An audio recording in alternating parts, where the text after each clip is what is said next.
Welcome to your USANA family webinar for Wednesday. We have a big guest on our call today, and you are in for a big treat. And before we get into today's training, I just want to remind you 10 things to expect when you're building your USANA business. Number one, there's going to be ups and downs. Number two, success or failure is up to you. If you succeed, it's because of you. If you fail, it's because of you, not because of the people who introduced you to USANA. Number three, the goal is for you to become independent.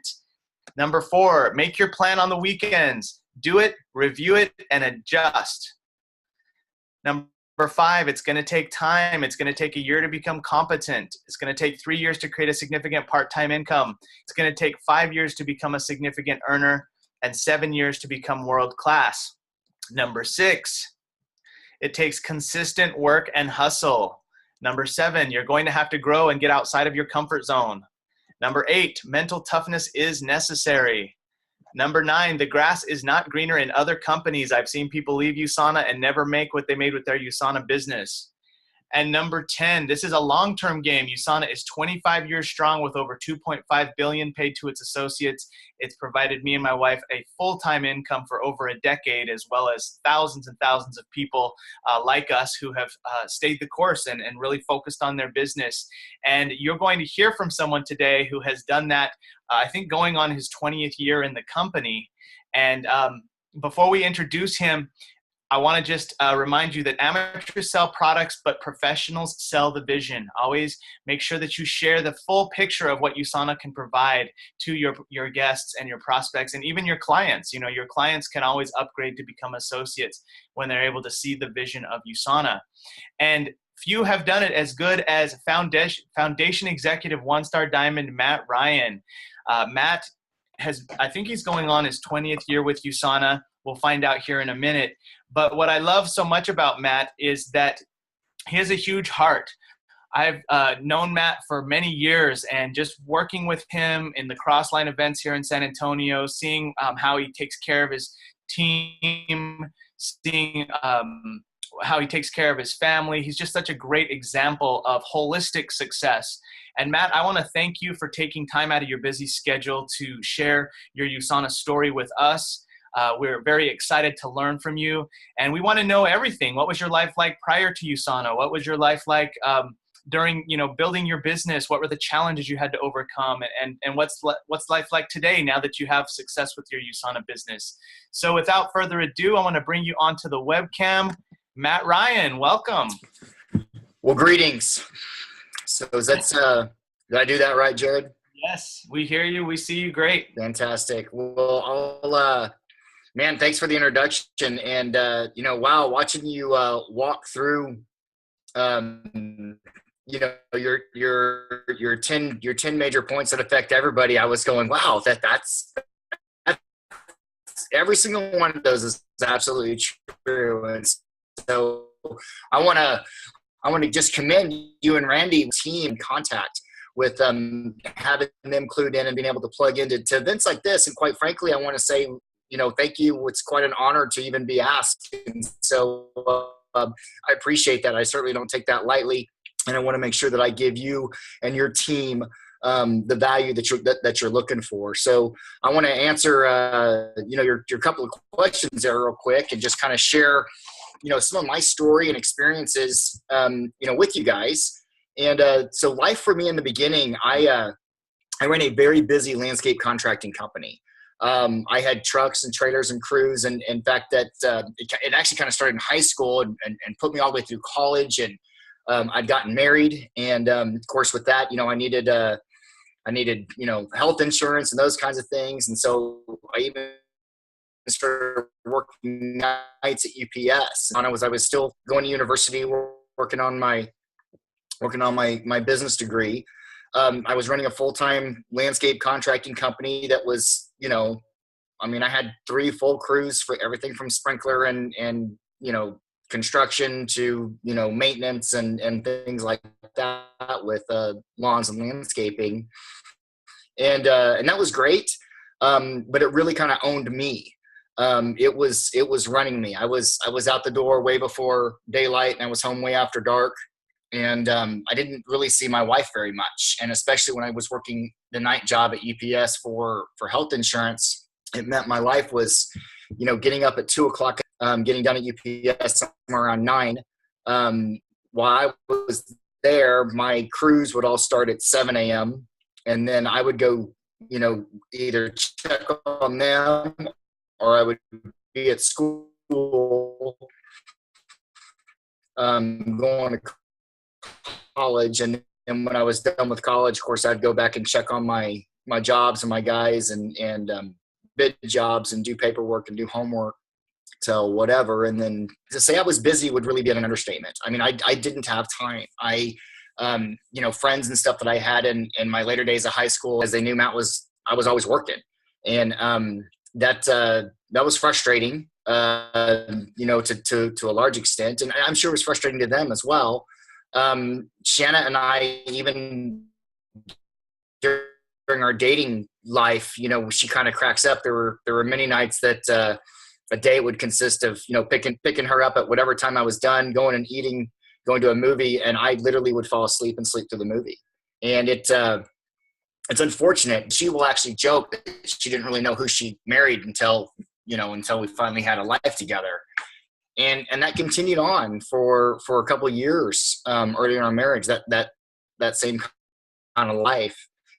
And she was not interested in network marketing when it first came into our life. I had one of those terrible, no good, very bad days. And a buddy of mine from church in our Bible study class, who I trusted, he was also had a small business. I just, was frustrated and just said, man, I need something where I don't have to deal with employees, and I don't have to deal with all these headaches. I don't have to deal with all the, the things that come up, the nightmares of family and kids that not that I had, that employees had, because, if their kids were sick or something, then suddenly I don't have, the workers that I need to get to get all the work done, or if they had, whatever taking place at home, or they just had their own personal issues, whether that's in the landscape field. Unfortunately, sometimes you don't deal with the top of the food chain as far as the labor world goes. And so, I mean, there were people that had alcohol problems and drug problems and may have shown up to work, drunk or something like that. I mean, those were some of the issues that I would have to deal with guys. And it just becomes wearing on you. It really does. And so when network marketing came into my life, Shanna's perspective was, I'm not interested at all. She didn't want anything to do with it, especially since I had gone through that before with another company. Actually, I had been involved with another company for about 6 months. It crashed and burned. I mean, it went out of business. And one of the things with me is that I wanted to make sure that, anybody that I had introduced that to, it wasn't my fault that the company went out of business, but I personally felt responsible. And so those handful of people that I had enrolled or that had followed me within that first company, I just opened my savings and started refunding people their buy-in, their money, and was really looking for something. And my same friend, he actually is the one who found USANA.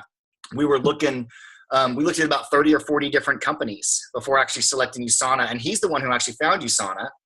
When he brought me the information, I really rolled my eyes. I know you're recording this, but my first question was, pills, really? I didn't get it. At the time I was in my mid-young 20s, and, nutrition for me was, a bologna sandwich and a Dr. Pepper and you're good to go. I mean, you didn't really understand the trends of the baby boomers. I didn't understand, the cycles of business and how, baby boomers had driven so many trends their whole life, and how that was actually driving so much of the market, because those baby boomers were educating, obviously, their children and their children's children of the importance of taking care of yourself, the importance of nutrition. I mean, we see the results of that today. I mean, there's a gym and health food store on every corner. It seems like, at least here in San Antonio where I live. I mean, it's just everywhere. I mean, the priority of health is just off the charts compared to what it was when I was first starting USANA. But anyway, so when we did choose USANA, when I finally was in agreement of that, I came home, told my wife about it. And of course her, response was, I don't want to see it. I'm not interested, and good luck. And some of you probably heard me say that phrase before, but that was her. She didn't want anything to do with it. And so I decided that it was going to be my duty, that I just needed to prove her wrong. And that was a little bit of my ego problem there. And so, I just worked real hard, did everything they told me to do, so that I know that the that the company was real, and that was that there was a validation there. And so, as time goes on, I kept plugging and kept, chugging through, doing what they said to do, would have a little bit of success, would have a few things moving forward, and at that time, there were a lot of struggles then that we really don't have today. A lot of frustrations that we had. We weren't able to just pull up our team on the computer and look at everything in real time and see how close people were to checks, or to see where volume was or anything like that. We would have to literally call a automated phone system and type in our ID number and then what business center we wanted to hear the volume in for the left and the right to get our volume. And we had to do that with each of our 3 business centers when we first started. So you couldn't tell if someone's auto order didn't go through. You couldn't tell if someone was close to a check or not. There were a lot of, struggles that we would have, to try to figure that out. The company also didn't pay at the same way it pays now. It didn't pay at the same pay points. The smallest check we could get at the time would have been $100. And so you had to have that 500 left, 500 right on one business center to even be able to get your first $100 check. And so even getting folks to that right in the beginning, was just such a huge, accomplishment and a hurdle that you had to get past. And so, we milled it along like that. And that went on for about 1.5 years. So I joined USANA on August 8th, 1997, Jared, to answer your question. So it's actually, I'm knocking on year 21 here this coming August. And so it's pretty crazy when you start thinking back of all the different experiences and all the different things that have happened.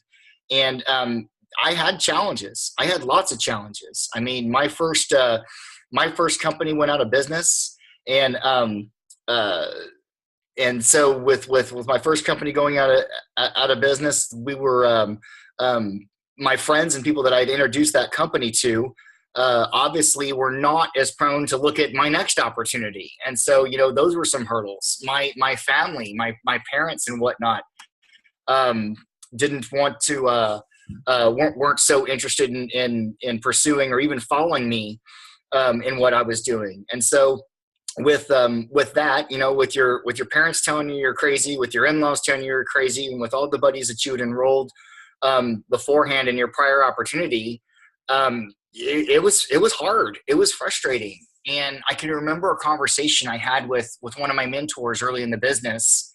And it was after I had this conversation with my dad. It was just, my dad was just kind of, what are you doing? I cannot believe you've built this landscaping company. You make more than your professors at your, at college.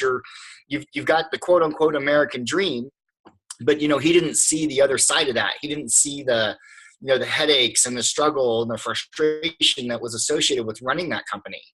And, I said, no, I really want to pursue this. And I can remember visiting with one of my mentors and telling him just, Mom, my dad just trashed me over this deal. And I can see it. I can see it's moving forward. And he asked me this question. He goes, does your dad have the life that you want? And I'll just tell you, I think, Randy, you being able to work with your folks like you have been within USANA and build a business together and going through the things that y'all have gone through together as a family, I will tell you, I am jealous. I think that is so awesome. I really do. I think that is absolutely incredible that's going on. So for everyone on your team that wants to take a mental note of that, just know that's a big deal. I can remember, kind of coming to that realization that, my dad did not have the life that I wanted. I wanted more. I wanted something different. And so his next response was, well, then why are you listening to him? And this was from one of my mentors. And that hurt. It hurt to the core. My dad, this man that I'd looked up to, that I trusted, and, seeing him pour water on my goals and my dreams and where I wanted to go and where I wanted to take my wife, my father-in-law thinking that I'm crazy because, he just entrusted his princess to me just, a few years prior. And here I am running off to pursue this network marketing venture. At least is how he looked at it. And that was hard. I mean, that was really hard to get past that. I can remember going to a Sunday lunch with my in-laws one time, and he was giving me a hard time about it. And we were probably making a little bit of money. USANA, maybe $1,000 a month or something. We were both still working our jobs and stuff. And I can remember just standing in the parking lot of the place, and I looked my father-in-law square in the eye. I said, I don't care if you ever do this as a business, but I care enough about you that I want you to have it for your health. And he's never said a negative word about it since then. And now I can't say that he takes the products consistently, but it got his attention to understand that there was so much more to this business than just making money. This business allows us to change people's lives in a way that we can't do in any other way, that we can't touch people and affect change in people in any other way, whether it's through their health or obviously through the business. And so, other challenges that I faced, man, there were some fears. I'll tell you, I mean, there were times, we weren't able just to text people or send an email and stuff when we first started to try to get someone to look at information. I mean, you had to pick up the phone, you had to make a call and introduce what you were doing and get them to commit to look at some information via VHS tapes at the time. And I can remember there were some times, that phone, of course, it wasn't the little cell phones we have now. It was a big old brick phone or your landline phone. I can remember there were times that phone literally felt like it weighed like 500 pounds to pick up and to dial those numbers, and getting that person on the phone and having them, either tell you you're nuts or to tell you no, or to say, yeah, we'll look at it. And then they don't. That was painful. You worry about your reputation and you worry about what are people going to think. And I finally just got to the point in my life, or maybe just got old enough that I don't really care what anyone else thinks. I have my principles and I have my values and I have what matters and is important to me. And those are the things that I need to worry about. That's what I need to focus on.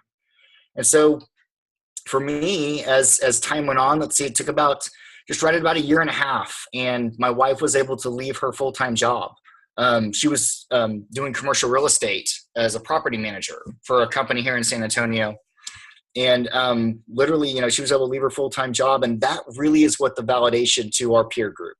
That really, when they started seeing that our life started to really change, that Shanna wasn't having to go to a job anymore. I still have my landscape company. I wasn't working the night job anymore or anything, but I was able to bring Shanna home. And so she was able to take over the job of, I had a part-time assistant that would do my billing and, preparation of bids and stuff like that for the landscaping company. So Shanna was able to take that job over. And so then, obviously I wasn't having to pay that wage out anymore, which just meant we got to work together. And so, the next year or so was just awesome. I mean, we got to work together. Our USANA business was growing. It was the following year after that. It was actually February 11th, the year 2000. I signed the papers to sell my landscape company.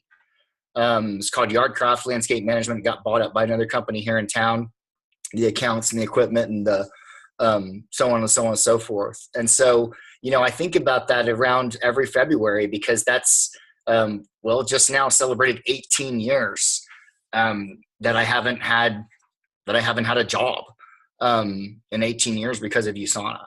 And, if you look back and you think of those challenges and you think of those hurdles, they just don't matter. I mean, they're just so irrelevant in comparison to what this life looks like and to what the payoff, of USANA can really be. My son will be 14 next month. And when he was born, I literally didn't work USANA for a year. I took care of my wife, took care of my son, got to be that stay-home dad, got to never miss a thing and see all those different things that my father probably missed out on, and probably most fathers do. My daughter is now 10, and same thing. The first year of her life, I took care of my son, took care of my wife, and took care of my daughter. And honestly, at her birth, I pretty much shifted into part-time mode in USANA, and I'm pretty much in part-time mode now. I mean, just to be pretty blunt and honest. I still prospect. I still move people through the process. I know you guys have a process of how you move people through a funnel. I still, I still do that, but I'm a lot more selective with who I want to work with. I don't want to waste my time with people that aren't serious or with folks that are just going to, be leeches on my time. I want to, that matters to me. I try to get most of my work done within my USANA life between after going to the gym in the morning and before 2:00. And because that's when I start picking my kids up from school. And I mean, even today, I'm going to pick up my daughter from school today. It's an absolute joy. I get to do that. I get to pick my son up from his school and his practices, or be a part of that. And I love it. My wife and I, we kind of joke, we're both stay-home parents. We just happen to have this crazy business on the side that allows that to happen. And we don't take that lightly. It's a whole lot of God's grace, and we recognize that. And we just look at it that God puts the people in our life that He wants us to work with, and we just don't question it when that happens. And so today, life is good. We get up, I do the gym thing. She takes the kids to the school in the morning, and I pick them up in the afternoon, and it's goof around the house and homework and playing games and doing stuff like that every evening. And that's what life looks like. And I'm looking forward to the next 20 years, and hopefully it looks a whole lot the same. What else, Jared? Tell me what else you want me to chat about. I just turned on my webcam. Okay. Matt, this is such an awesome story. Thank you so much for sharing. We want to open it up for questions. If you have a question, type it in the chat or send me a text or raise your hand. We want to bring you on. And I have a question for you, Matt.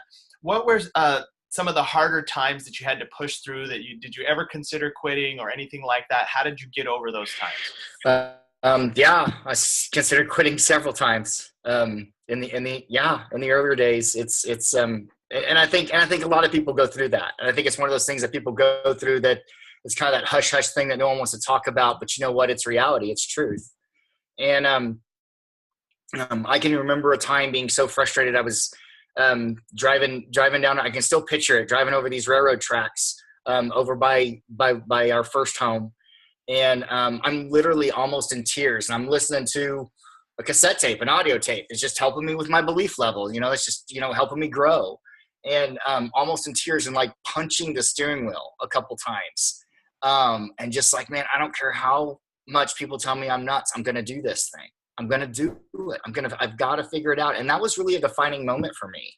I can remember in the process of our gold run, at that time we did start to have some form of downline management and stuff like that. But USANA, in our third week of our gold run, the entire system went down like nothing. Like you could see no points, no nothing, nowhere. And at that time, we actually had to maximize a business center, actually the same business center, for 4 consecutive weeks. And so, when you have to do that and you don't know what your numbers are, other than you can call someone in customer service and help you tell you where your numbers are. Shanna actually has a photo of me. And if I'd have known I was going to tell this story, I would have made it available. But I literally hadn't showered for 2 days. I'm sitting in the floor of my office. I've got every note card and Post-it and business card of every prospect that's out and about surrounding me. And I'm just trying to find volume. It's one of those somehow, some way I'm going to figure it out. I don't know how, but we're going to figure it out.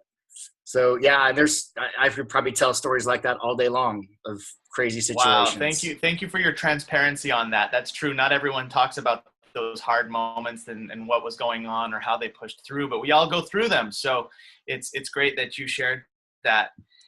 All right, so we have some people that are watching live on Facebook and also on this webinar. And what questions do you have? Aaron Ladson, Adriana Perez, Diane Rissinger, Lillian Galdiano, Patricia Ruiz, Phyllis Walker, Sally Hussein. I'll go ahead and answer this one on the Zoom chat real quick. What book or author has been most instrumental in your growth and in your business?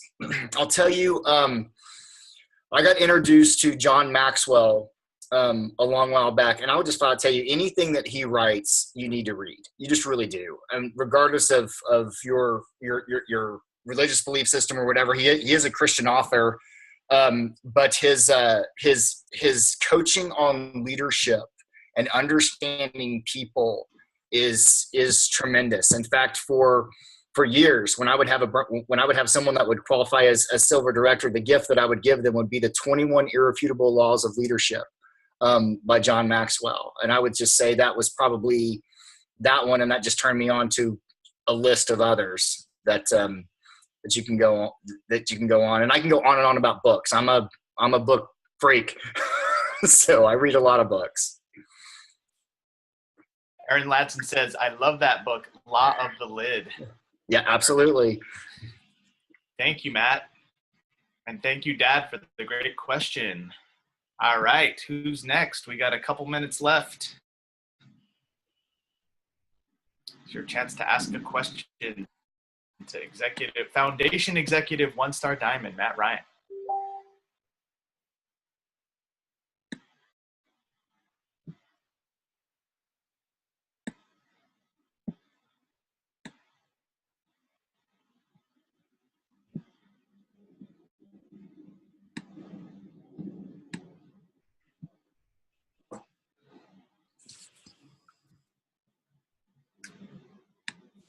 Go ahead. We got a question from Sally Hussein in Puyallup, Washington. I'm going to unmute you, Sally. You're unmuted, Sally.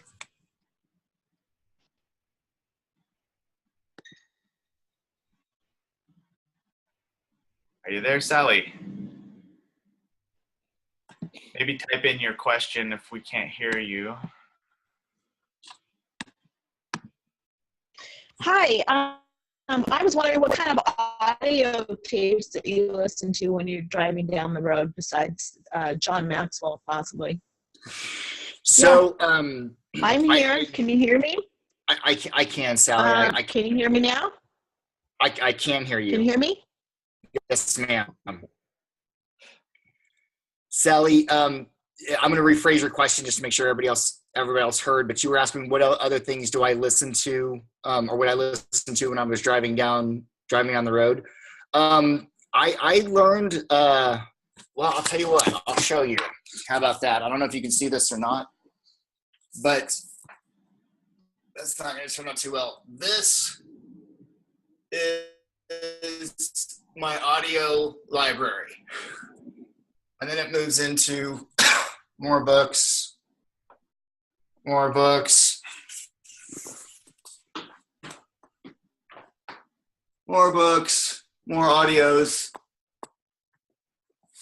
I just started to learn to grow. And so if I just turn and I look up there, I mean, I've got things from other network marketing professionals, even from other companies that I've learned from. And I'm not ashamed to say that. I mean, let me just tell you, there's some incredible training out there from people who've been with all kinds of different companies because they learn that.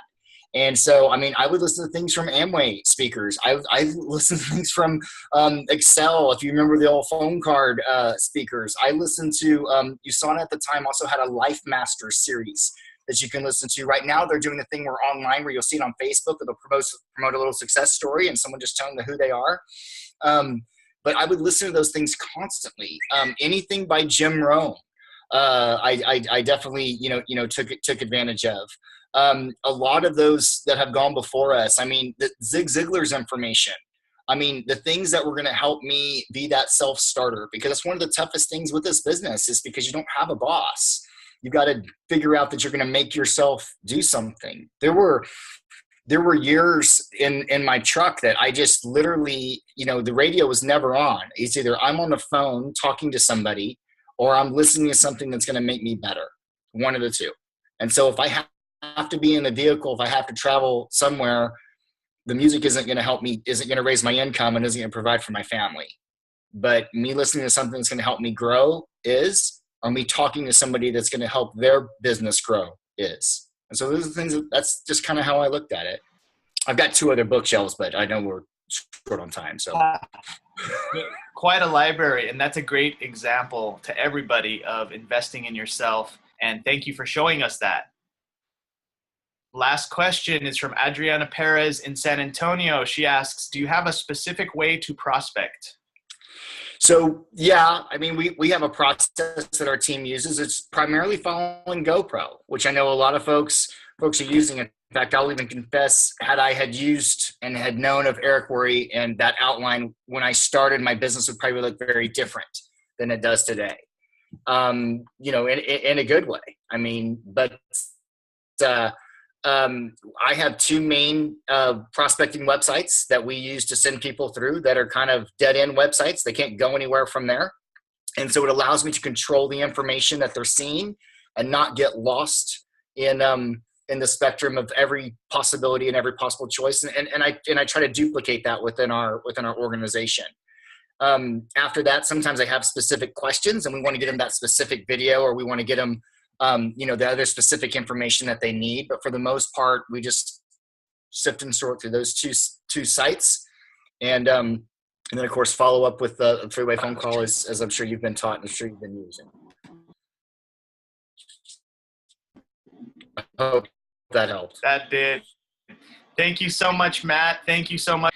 My highlights was hearing about how your life is today, how you're able to work your business during the daytime hours, and then be with your family in the evenings when your kids get home from school. Impacting your life ever since I've known you has always been inspiring. So thank you so much for being a great example to the USANA family. Thank you for being a great friend. And everybody, let's go ahead and end the call by unmuting the lines and say thank you, Matt, and have an awesome day. Thank you, Matt. Thank you, Matt, and have an awesome Okay. day. Have a nice day, Matt. Thank you. And That's have an awesome. awesome day. That's awesome. We'll make it a great week. Bye-bye. Finish strong. Thanks, Matt. Bet. Take care, Jared.